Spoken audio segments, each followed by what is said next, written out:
Okay. Good morning once again, everyone. Sorry for the slow start. I usually like to start my presentation or my keynote with this particular slide. Now, you might find it a bit weird to have it in both Thai and English, but coming from Thailand, I always make it a point that we want to share the knowledge with the local Thai people as well. So if you happen to take notes of this, or if you happen to take photos of this and share it online, at least they will know that it's coming here from Thailand. And we believe that Thailand can one day establish ourselves as a world-class player in the cannabis market. And that's what we aspire Thailand to be. Working in Thailand, it's always a nice thing to give back to the country. Now, Thailand is probably going to be headed to be the hub. From what we are praying and what we are aspiring to be the hub of the global cannabis export, right? So always starting with this slide so that we can give you a brief framework overview of what's happening here right now in Thailand in terms of the few buzzwords which we might be hearing, right? Now, every now and then we go around, we see this buzzword like GACP, GMP being thrown around. Just let's shed some lights on these things. So in the country of Thailand, we also have a Thai GACP, which many of you have probably heard of. Currently is on a voluntary basis up until they change it to make it more mandatory. But that's going to be 14 clauses, which at least all the cultivation facilities in Thailand must comply with to be able to operate in Thailand as a medical cannabis facility. Now, when you talk about the international or the global standards, there's always talks about GACP. And people like to relate the word GACP here with the word certificate. Now, if you actually look into GACP, it's actually a guideline, right? Which means that you can download GACP. It's published by the World Health Organization, WHO. That's the international one. You can download the WHO GACP and read it and understand it and interpret it and try to implement that yourself in your own facility, right? But then what people really demand for is they demand for assurance, right? So it means that's why people connect with certification bodies to get those control unions or SGS certificates being implemented in their facility. But at the end of the day, it's all up to the guidelines. Now, if you can understand and interpret the guideline, it makes it more easy for you to get a head start. And the same thing would also apply with GMP. Now, GMP is another buzzword which gets thrown around too very often, right?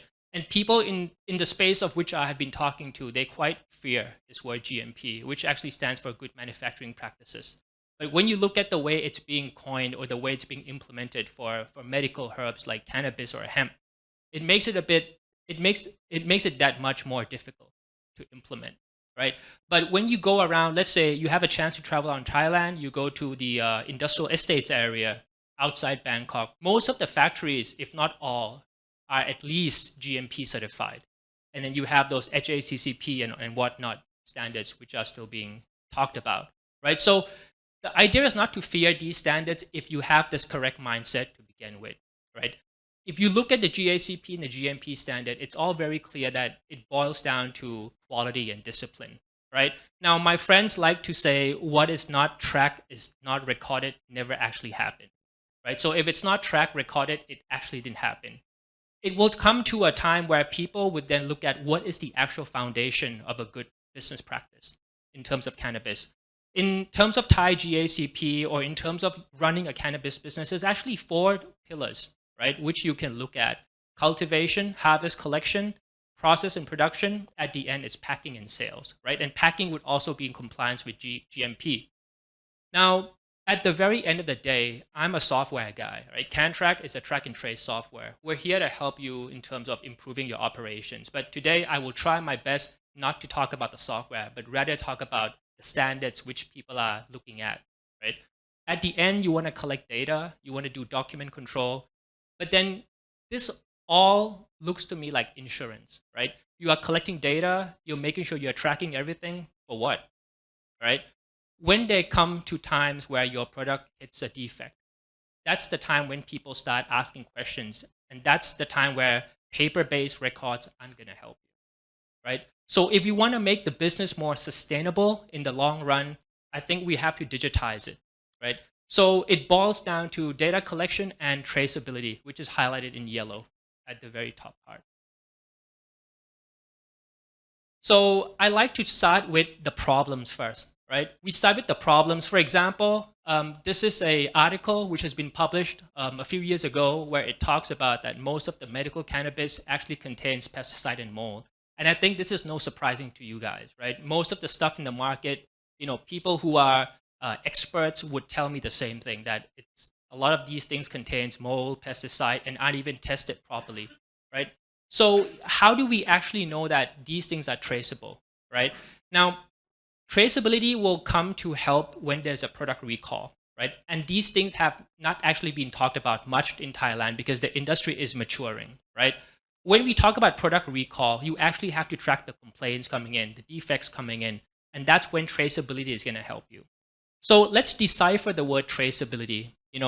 Now I will look at this diagram and say it's missing a lot of components, right? But this is what people usually think about. And again, the Thai in English is there for a purpose. You start off with the finished product, which is your dried flower. You can actually track it back to packaging and labeling, and then the processing. At least you will know which batch it comes from and which cultivation lots it come from, all the way back to your raw material. Usually people think that's it, right? This is enough to get you around in terms of like traceability. But if you really look into the details, there's actually more to it than that. Now, a few of my friends have been talking about news which they have found particles of their gloves during trimming in the dried flower, right? Now, if you can imagine that happening, it probably means that when these guys are harvesting and trimming, bits and pieces of the trim actually gets mixed with the particles coming in from the black trimming gloves, right? And that gets sold and people actually consume it. And you never know what's going to happen to your body after that. So there were talks about how people changed the trim gloves, to a different color just to prevent that from happening. So this alone already tells you a long story that you have to track more than just the plants, right? Plant tracking is of course cumbersome, but actually if you look at it at the end of the day, you want to make sure you also track the equipments used, the supplies used, and also the people who are involved in the process. So when you look at traceability, you decipher it. It's actually more comprehensive and more complex than what you think. So here again, we have the core, the 4 boxes, which I've talked about in the earlier page. But here you're adding a bit of QC to it, right? When people talk about it, GACP being a quality system, sometimes they just think that they can send their dried flower for COA, and that's it, just to get it tested for potency, just to get it tested for for pesticides, for pathogens, for heavy metals. But actually, that might be a bit too easy, right? Quality starts from the very day one, when you get your raw materials, right? Now, when I say raw materials, I don't just mean plant material, not just the seeds or the clone needs to be tested, but the packing material as well. What you're going to be packing your dried flower in also requires to be QC. So all these certain steps, SOPs, needs to be implemented properly in your system, or at least in your facility. Now, paper can also help you with that. People are tracking things on paper, but what happens if that paper goes missing, right? Then your entire records are gone. You can't really connect the dots, right? So if you look at day one, when you start having your raw materials, you start off with the QC here. Then you go to cultivation and harvesting. What happens in cultivation is that people, I spoke to a few guys. I spoke to Brandon, right, in the morning. He talked about metrics. So when I introduced myself, as Shivek from CanTrack, the track and trace system from Thailand, people usually fear that word, the track and trace word. They fear that it's the same as the California metric. But actually, I mean, in Thailand, it's not, right? It's not a mandatory for you to do track and trace, but it would be good. It's a discipline, and it would be voluntary for you to do track and trace because at the end of the day, business demands numbers, right? Now, I spoke to a couple of friends also and said, it's normal, like every other business, where numbers needs to be analyzed. You need to know what's going on. You can implement all these standards, GACP, GMP, even HACCP. You can do all you want, but at the end of the day, if you don't track your costs, then the business is not going to make any profit. And what's the point in actually engaging in it in the very beginning? So supplies, equipments are also tracked. QCs are happening throughout the whole entire supply chain. Now, the thing is, how do you actually track costs, right? We're talking about beyond GACP and GMP here. GACP, GMP doesn't really matter. They don't really say you need to actually track the cost, but you need to adhere to some certain quality standards. But because you're a businessman, you're here to make money. You're here to run a business. How do we then implement that workflow into the system? So based on our conversation with several farms, we've established this framework where it's a process improvement for cultivation, right? Now, how does this make you sustainable? Because you can get your certificate, but it can be revoked, right? I mean, I spoke to a friend earlier this morning, claiming that some of the certificates are revoked, right? Now, it can be revoked because whatever you have submitted as your SOP or what you claim to do actually never took place, right? That can happen. The first time you go and submit your SOPs and your documents to get a particular certificate approved, right? The next time they do a certificate re-audit or a recertification, if it's not there, if it's never done, then they will revoke that from you and then your reputation goes down the drain. So how do you actually make sure that the things which you claim to be doing is actually done? Here is a simple framework which we like to share with the farms. So it all starts with your SOPs, right? Your SOPs will dictate, but if your SOP looks like a Bible, it's never going to be comprehensible, right? What you need to do is you have to then make sure that your SOPs are converted into tasks, right? Once those SOPs are converted to tasks, what we usually would recommend people do is to associate equipments and supplies with each and every task, right? Now, if you can imagine this and follow me, so basically, step one, what your growers need to do would also be tagged with some supplies, with some equipment, so that when they come and ask a request for these supplies and equipment, there needs to be a place for them to actually be using it at. Some of the farms we talk to right now today, growers can always come in. They can still come into the supply room and just grab whatever they want, right? And that's very, like you can say, traditional. And it's normal because it's actually an agricultural business. So with this sort of a framework, it makes it a bit more strict, but growers needs to be more disciplined, right? And they need to follow what we call a process framework, which is very standard for other businesses, not just cannabis. So once your task is being tagged with supplies and equipment, you are assigned the work, and this does not only reflect just the grower's task. This can also be in compliance with maintenance tasks, calibration tasks, as well as cleaning tasks. All these three components, which are very indispensable for GACP compliances. Cleaning, maintenance, and calibration can be tagged the same way as the grower's task. So it does not only stop at the grower, it also applies to the technician and the maintenance team in your facility. Once this is done, they have a work order, right? So with this work order, tasks are being defined with tasks defined, tagged with supplies and equipment. They can now come and request for these things. So we're trying to implement a workflow here, which would be the mechanism to make sure that things are more sustainable than how it is done without any processes. Now, I talk about costing. How does cost get tracked? Now, this framework actually implements a very, you would say, a delicate concept in accounting called activity-based costing, which means that the activity which takes place in your facility are actually tracked. The costs are actually accounted for. Now, I'm not talking about the salary you pay to your staff or the water and the utility charges which you have to pay the bills, because those are very clear, right? You get billed for those things. But you want to make sure that your supplies, once it's actually been depleted, you reorder it. So as soon as these supplies are being used, right, the costs are being accounted for. You can imagine this framework being implemented across Thailand. So we have a customer who actually complies with this framework. Their head office is in Thailand, in Bangkok, right? And they have a farm in Chiang Mai.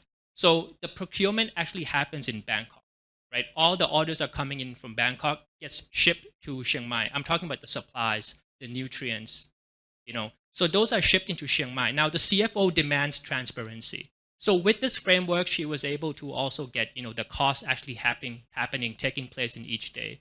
So this is a very practical framework. And at the end of the day, you will know when your supplies are running out. And it's probably very important for farms, to make sure that they reorder supplies in time, because that's going to cause a lot of problems, to your cultivation if you don't get that in time. Now, the trick to this traceability, right, is numbers. People talk about traceability being implemented on blockchain. I'm not a big fan of it. I think a normal database tagged with a number would be enough and would suffice, right? So when you start growing, okay, the trick is you want to assign a number, a lot number to that particular raw material. So let's say today I procure some clones, right?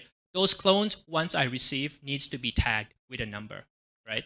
Once I use those clones, those supplies as well, Now supplies, I will reorder my supplies. Each time I receive a supplies, again, that number needs to be assigned as a lot number to the supplies.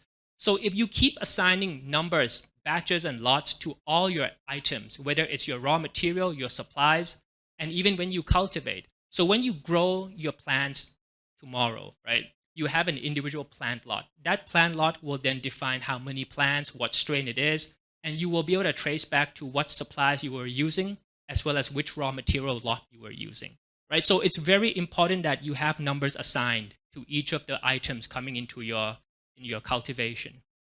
Now, we talked about the concept of work order as well. Work order, which is tracked with supplies and equipments. So that will also be numbered, right? Now, when you come to harvesting and drying, again, that's the batch number, right? So once I get to here, I can always trace back, to which cultivation actually produced which particular crop. That's going to be used in drying and curing, and which all supplies are involved in cultivating that particular plant lot, all the way until you have your finished goods. All these things are tagged with batch number, lot number. I mean, we call it lot number because Thai FDA used to come up with a very large manual, right? And they call it plant lot. So in the system, we call it plant lot as well, just to comply with the Thai FDA. Some people call it plant batches. It all really depends on you. So towards the end of the day, this is your finished good labeling, right? So this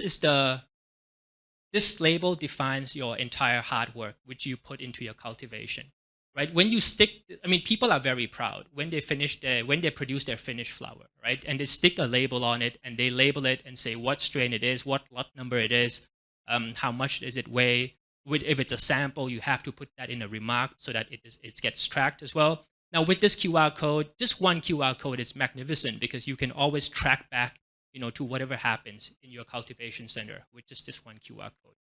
So that's how you would implement a sustainable traceability system. I'm not saying that you need to use a software, right? You can do it on Excel, and people are getting GMP using Excel as well. I'm not going to stop you from doing that, but it will be difficult to do traceability with Excel when you are producing in large batches of plants. So these are very robust and rigid framework traceability system, as well as the process improvement workflow for cultivation.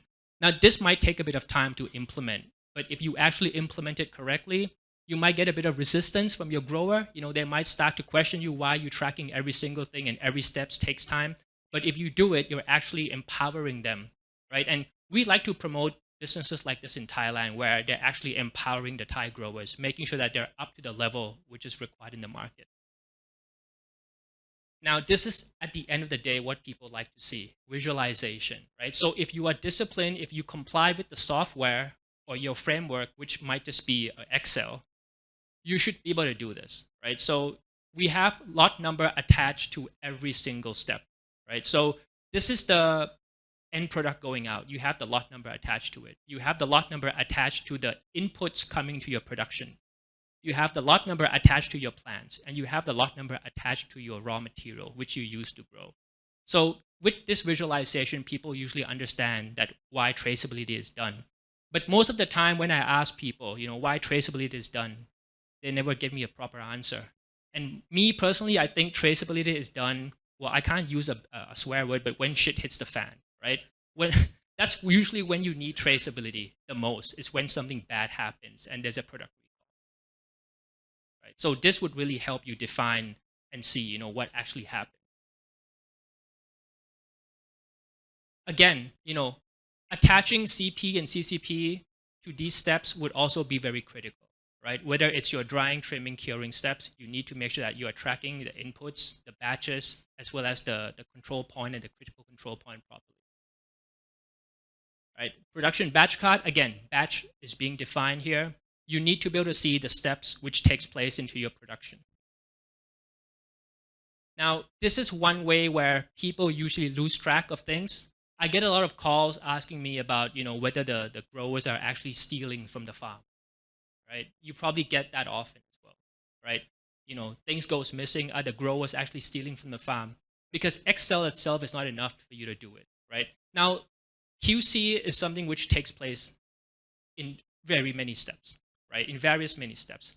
So when you take flowers for QC, usually this is what is not accounted for, right? Let's say you take out 2 grams or 10 grams for QC. right? Whether it's your potency test, whether it's your pathogen test, heavy metal test, those things are not accounted for. And when you grow a lot, right, and you look at the reports at the end of the day, you just feel that things are missing, right? So what software can help you is that if you are tracking and tracing everything, so even the QC and analysis, right? When you are sending your items for QC, you need to track that, and that needs to be deducted from your finished goods inventory as well, right? That's something where most people forget, and then that's the finger pointing usually starts. Right? So you can also record all the results of your QC into the software because again, you would want to track every single step, right? These things needs to be tracked. QC needs to take place. So QC can also be attached, and you're actually building data and knowledge bank in your system.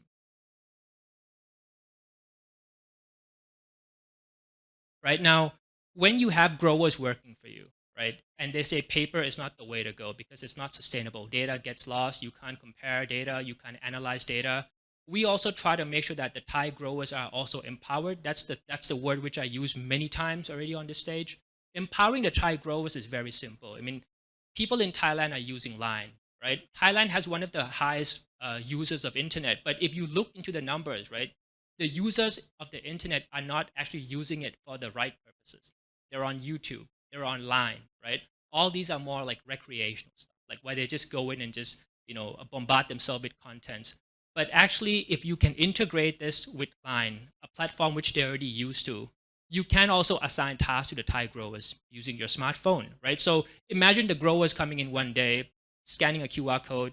Now they know exactly what they need to do each day, right? Because the master grower would then create tasks, assign tasks to them. But rather than using a paper, it's going to be done on the smartphone. So all these things, I mean, growers aren't like, I think growers you would really find a really disciplined grower who track daily tasks. That would be very difficult to find, right?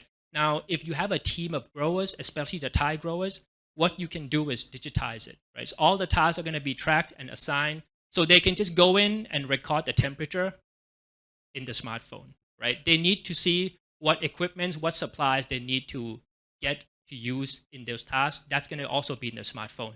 And this is really beautiful because this reminds me of the timeline, right? When you have a really precious mother plant, now growers here will know that mother plants are very precious, right? So you want to track every single steps, every single observation which takes place with the mother plant. And again, that can also be procedure-wise. It can also be tracked. So you can see each and every single step, a timeline on an individual plant. So all these things are achievable if you're looking at it on a more sustainable point of view. So concluding my talk, I know it's going to be very broad, it's very subjective. I try to make sure that before you implement any of these standards, because these standards are very expensive to implement, right? Whether it's the GMP or the GACP certificate, it's going to be very, very expensive, right? So what you need to do is first you have to get the right mindset. You need to actually implement these processes in your cultivation center first before you can actually get the certifications coming in, and that's going to help you a long way, right? So lastly, I would really like to thank you for actively listening to me. I know it was a slow start before we got the slides up and running, but hopefully these messages are something which would be delivered impactful. Thank you.